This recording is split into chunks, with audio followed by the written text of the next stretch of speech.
Story recapped here. Today I'm going to explain a sci-fi and fantasy show called Love, Death and Robots Ice Age. Spoilers ahead, watch out and take care. A young couple moves into their new apartment. As Rob, the husband, brings a few boxes up into the place, his wife, Gail, tells him about a funky old refrigerator in the corner that the landlord left behind. Rob finds it fascinating, noting how the motor is above instead of underneath, like refrigerators these days. Since hot air rises, he comments that it doesn't make sense to put the motor underneath, allowing the hot air it produces to go up the refrigerator. However, Gail barely pays attention, and she simply agrees to the things Rob says. She then brings out a bottle of wine and asks her husband if he wants to drink. Rob gets excited and opens the old fridge to get some ice. However, the freezer is bulked up with frost, but he still manages to get a little cube of ice. The couple then makes a short toast to their new life together. Before Rob could take a sip of his drink, he notices something inside the ice. He takes it out of the glass and shows it to Gail, asking her to confirm what's inside the ice cube.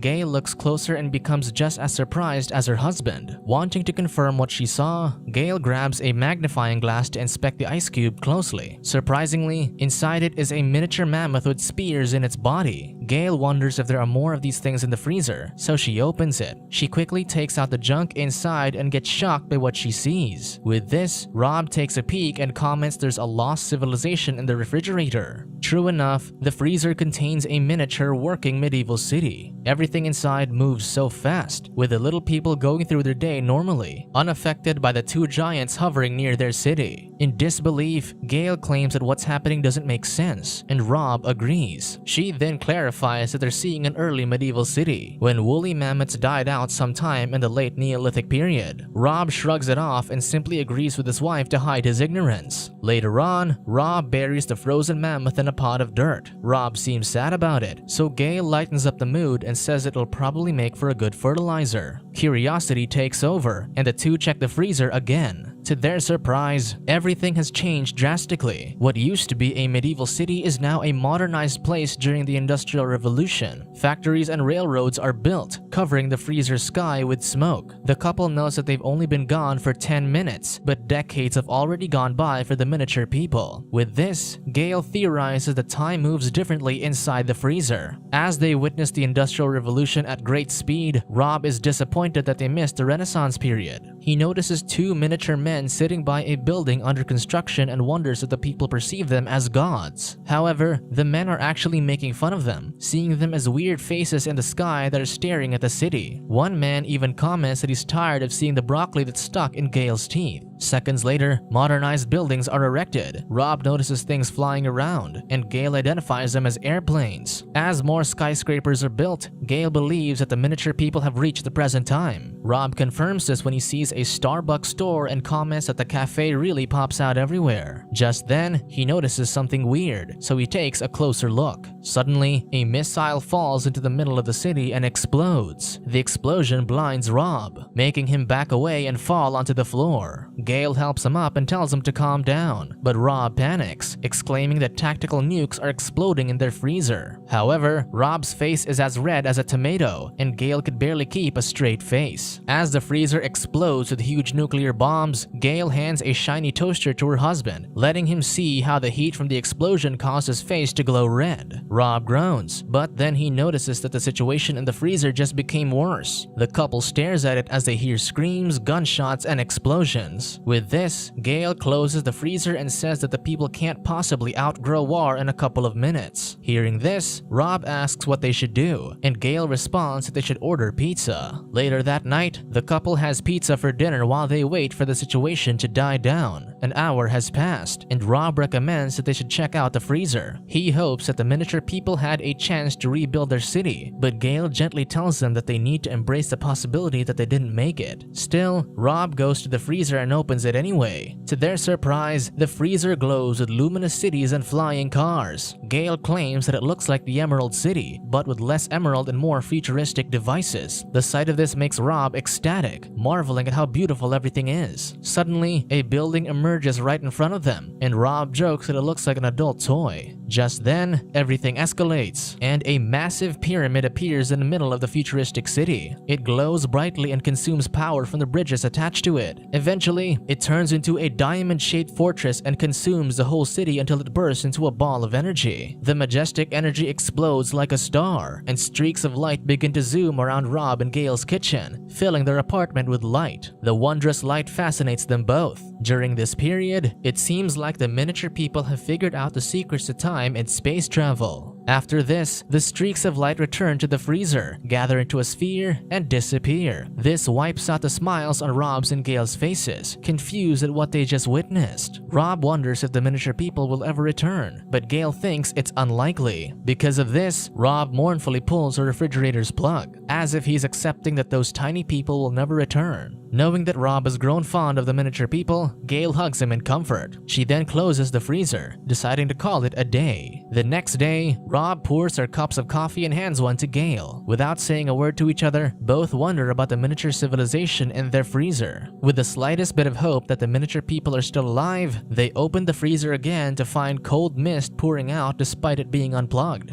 Inside, they witness another ice age where primitive sapiens consumed the carcass of a mighty Brachiosaurus. It seems like life in the freezer has restarted, and it has now returned to the age of the dinosaurs. Just then, a roar alerts the sapiens of the arriving Tyrannosaurus Rex. The sapiens run as one is caught between the dinosaur's teeth. The last sapiens tumbles with the T-Rex closing in, lunging for the kill. Many claims that the freezer is like a pocket universe that shows how life evolves to the point of leaving reality. Some may think that the freezer showed the end of their world, but it could also mean that the miniature humans found a different dimension to live in. It's uncertain how many times this process of life occurred in the old freezer, or if it always plays out the same way. The previous owners may have seen life bloom and die repeatedly, eventually getting bored of it, thus leaving the extraordinary freezer behind. Although the show never revealed who created life inside the freezer, an episode titled God Serengeti by Oat Studios might just suggest who did. A herd of elephants travels across a field, but their field is on a table in the middle of a mysterious man's study. The old man doesn't pay attention to this, as he's busy reading a book. His butler, Jeffrey, asks how the book is, and the man comments that it's too technical, adding that he prefers chaos. Still, he likes a recipe for a black hole from the book. He turns his attention to the little beings in his pocket world and laughs at a miniature man who's rubbing two sticks together. Suddenly, the Homo sapien discovers how to make fire, and the old man is enraged. He complains that he didn't say those people could do such a thing because he's supposed to give fire. Jeffrey notes that the current time period is over 200,000 years before they're supposed to give them fire. Because of this, the old man orders Jeffrey to put the fire out, so the butler blows onto the table, creating the wind that snuffs out the flames. Still, the old man is pissed, so he tells Jeffrey to put them back into their caves. The butler obeys, so he triggers the elephants to stampede towards the humans, forcing them to hide. After it's done, the old man is still annoyed at what just happened, so he plans to shrink the brains of the tiny beings to prevent them from making their own choices. Not long after, the Homo sapiens exit the cave again to perform a rain dance. Jeffrey reminds him that they haven't turned off the drought, so the old man orders him to spray some water on the parched little things. Jeffrey happily obliges and sprays water over the table, causing it to rain on the field. He comments that their god is merciful as the Homo sapiens rejoice. The old man giggles at the sight of their excitement, so he orders his trusty butler to spray more water. As Jeffrey does so, new plants begin to sprout from the little field. Finally, he's had enough of his fun, and the old man tells Jeffrey to release the plague. The butler hesitates, but the old man is adamant about ending this little game. With no choice, Jeffrey opens an antique box and takes a fancy bottle from it. With furrowed brows, Jeffrey sprays this over the Homo sapiens, and one by one, the people collapse as they take their final breaths. The old man simply watches this from over his book before continuing with his reading. This story about creation depicts God as both merciful and unforgiving. While he provides water for the thirsty beings on his table, he also takes their lives in a snap once he's tired of watching them. Both Love, Death and Robots Ice Age and God Serengeti present their own versions of godlike beings. Rob and Gale watch life grow and die without intervention, but with sympathy for the civilizations they witness. In contrast, the other presents a more involved god who's apathetic to the lives on his table, treating them as entertainment that he can simply turn off.